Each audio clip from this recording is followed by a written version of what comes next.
Hi, I'm Donna, hailing from the state that says hi to the world. Welcome to my channel. Today I wanted to talk to you about crystals and why I use crystals and how they are in my life.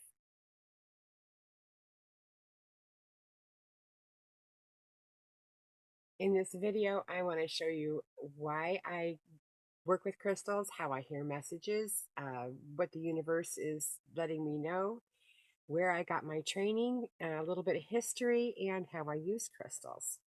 One of the ways I learn to listen is through crystals, what the universe is trying to say. They do speak, know why they matter to me and how they can help you. The universe doesn't speak in my language. I have to get my messages from other sources, and this happened to have been on my shoulder. This is a constellation birthmark that was identified in 2013. So I lived most of my life having this on my shoulder and not really realizing exactly what it was. The universe, when I was at a loss after going through using tarot and runes, I asked, what else do I need to look for? And I was pretty desperate, went for a walk and found this beautiful white feather. The following year, I was led to this one mystical shop by because of construction and we were just diverted into this town, and I met this woman who told me and gave me the advice of finding the best teachers that I can, which I have been trying to do with astrology. I was learned my basic astrology through Chris Brennan, and I'm still learning through him.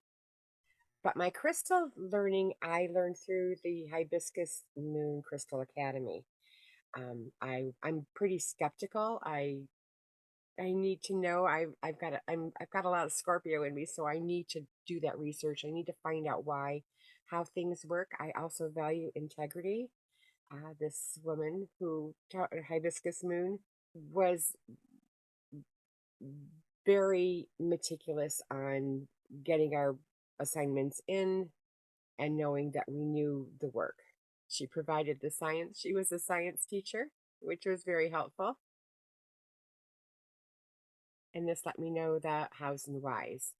I needed a comprehensive course that I could test my knowledge, and I earned accreditations through the World Metaphysical Association as well as the Council of Holistic Healers. My first homework assignment was to meditate with the crystal before class even began,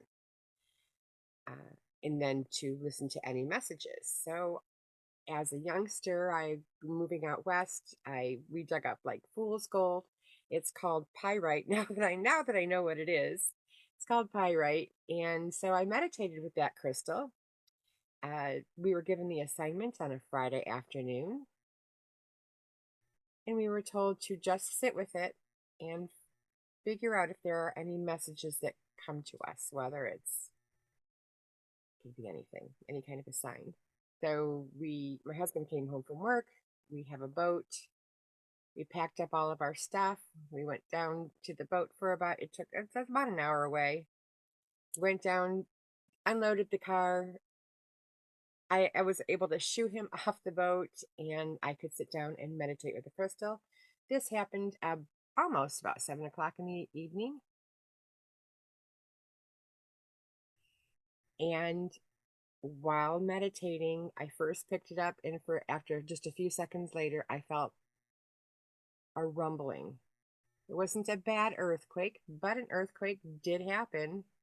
Was written about in the Detroit Free Press. Here's the article. Just 4 miles from where I was at. And there's the stone, the actual stone. It wasn't in snow. This picture is in snow because I needed it for something else. But I do look at the astrology. And the astrology is that Pluto was right on my midheaven. I go within a 1 or 2 degree orb usually, because after learning astrology, you realize that when things happen, the astrology will say something about it. And we have Uranus on my ascendant. Mercury is on Uranus, which is Mercury is our planet of messages. Uranus is the planet of, well, check this out. This is neat, neat, and might shock you. The midheaven was on my sun,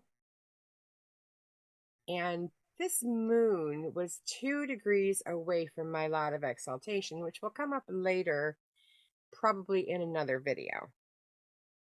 The history of crystals is they have been discovered with bodies that were buried 30,000 years ago. That's a long time.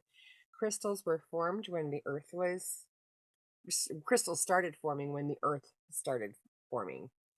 They all kind of aged together. They have been recorded to have been in use in ancient Eastern and Indian medicine. They were in use in ancient civilizations such as Babylon, ancient Sumerians, Mesopotamia, Egypt, and Greece, and probably other places. They were even mentioned to be worn by Aaron in a figure in the Bible.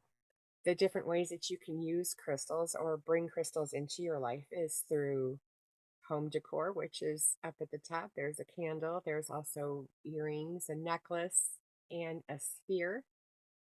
In the middle, this is jade. This is all jade. And so jade comes in many different colors of green as well as other colors. And you can use them for beautifying tools. This is a pillar in the center. This is just a sculpted piece. And this is a necklace I had made for a client. Here are some stones that I have. This is called a sphere. This is a pillar. The advantage of the sphere is it shoots out its energy in all different directions, much like a sunburst. It would be in all directions. Whereas a pillar tends to have one single direction that it wants to send its energy. They're both beautiful. They're both wonderful to have in your house or in your space, as well as wearing jewelry. I do have a video on the different kinds of shapes that we use. Here is a distance healing I was doing. This is chakra balancing. Your energy centers are up and down the center of your body. There's at least seven of them that I know of. And when you have a trauma of some kind and they get out of alignment, it kind of whacks your chakras out of alignment. And a chakra balance is what it's meant to do is to bring it back into alignment. So that is why we do the chakra balancing. If your chakras aren't in balance, I think that it is harder for your body to do the self healing that it needs to do. And so this kind of chakra balance and crystals aren't meant for, like, they're not a pill. They're not something that you can just like take three or two and call the doctor in the morning. It's one of those things that takes a little while to get those chakras back into alignment. Once that can happen, I think the body can heal a little better, which is the reason why I like it for supportive care, along with whatever procedures or medical things you're going through. This can kind of help you get there to get that healing going a little bit faster. These are the many different ways of how I've used the stones, the crystals. They are using regular layouts. I've used them in grids to help support any particular activity. I've even used them on our fur babies. Here's another grid that can be done anywhere. And these are supportive grids. And here is on the bottom right is a distance healing. This is quantum entanglement. This is, if you've ever heard of quantum entanglement, I will probably be doing another episode on something like this. But this is a piece of the asteroid Vesta. If you are into and have contact with any particular stone, you have a little bit of connection with that stone. That's what quantum entanglement kind of is. And this was certified by NASA that it was a piece of asteroid Vesta, the asteroid Vesta. And I was able to spend a few minutes connecting with it.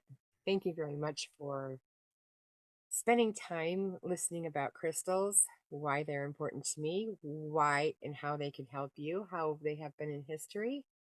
I also offer astrological natal readings, year ahead readings, medical insight readings, distance layout chakra balancing, as well as grid work.